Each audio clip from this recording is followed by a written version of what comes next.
Ashley is known for timeless romantic designs that evoke British charm. So built on a collaboration between husband and wife, Laura and Bernard Ashley, who began hand printing tea towels and scarves in their kitchen in London, they grew the brand into a fashion and homewares icon in the 60s and 70s. The collaboration became more pivotal for the brand in the 70s when their daughter Jane Ashley joined the company, taking over the styling and photography. Immersed in London's punk scene, she styled shoots with her art school friends, members of The Clash, Viv Albertine from The Slits, and also pushed the brand into their more iconic imagery that everyone's more familiar with, this very Sovereign Hill coded look. And which brings us to the era of Laura Ashley that I'm sure everybody's really familiar with and has a fair bit of nostalgia for, which is 1980s. The Princess Di, Sloane Ranges, the idyllic countryside florals. But in more recent years, Laura Ashley has begun collaborating with more diverse brands to reimagine its heritage. At Basford Brands, we embrace this chance to work with them and to blend Laura Ashley's classic appeal with more bold, modern Australian style, creating a fresh perspective for today's lifestyle. The collaboration began with accessing the incredible Laura Ashley archive of designs, which is literally housed in an underground cave in the UK. So this archive is very well kept and contains tens of thousands of iconic dresses, fabrics, wallpapers, and hand-painted design artwork. So many of these designs in the archive have not been digitised. They're just still scraps of paper and fabric. So the team in the UK are working through the archive to bring them into modern formats, but as you can imagine, it's quite a slow process. Because of the limitations of the digitised designs and the delicate nature of the archive, how we worked was I created a series of mood boards to communicate the kind of looks that I was hoping to achieve with the ranges. So I sent these over to the Laura Ashley UK team, and they supplied a selection of design artwork back that they thought would fit the brief, and we kind of back and forth over a couple of months to select the designs. So once we had decided which ones we were going to work with, I was really looking for designs that covered all soft furnishings. So we do a lot of curtains and upholstery, cushions and bedding. And working across different textile types, so jacquards, prints, embroidery and cut velvet. Converting a lot of these designs were originally for apparel into a homewares application requires quite a bit of work, so the repeat systems are different, the colour separations are quite different, but it was good fun.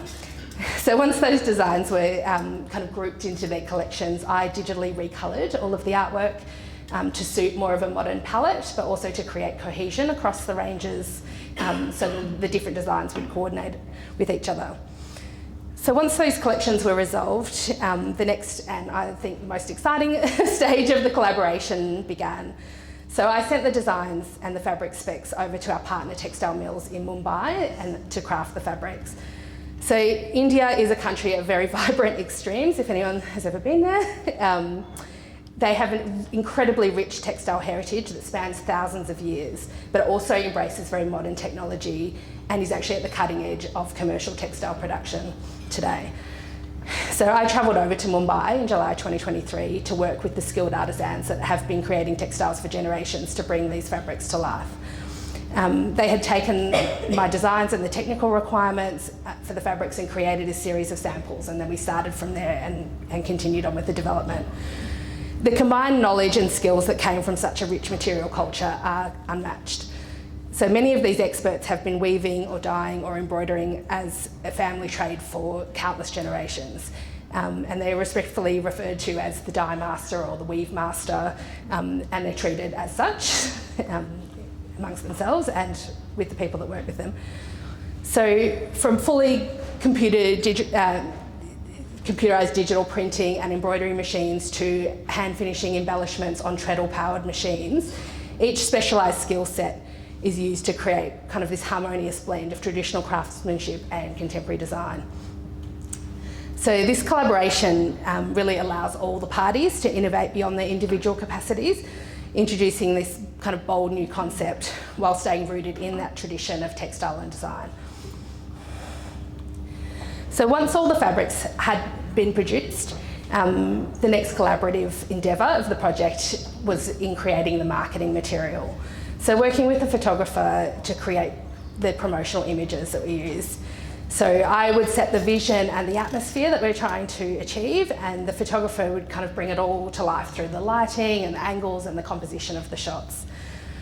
So this kind of partnership ensures that the final images not only reflect the style of the interiors, but that also tells an engaging story that brings the viewer along for the ride. Through these shared ideas and a cohesive approach, we created visuals that captured the essence of each space and bring these collections to life.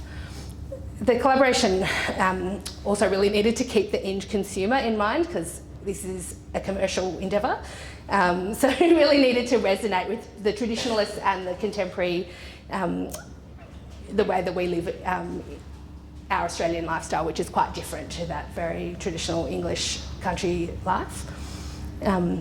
So the result is a collaboration that breathes new life into the Laura Ashley heritage, ensuring that their iconic designs continue to evolve and stay relevant in contemporary homes. And I think we could all agree that collaboration is really at the heart of innovation.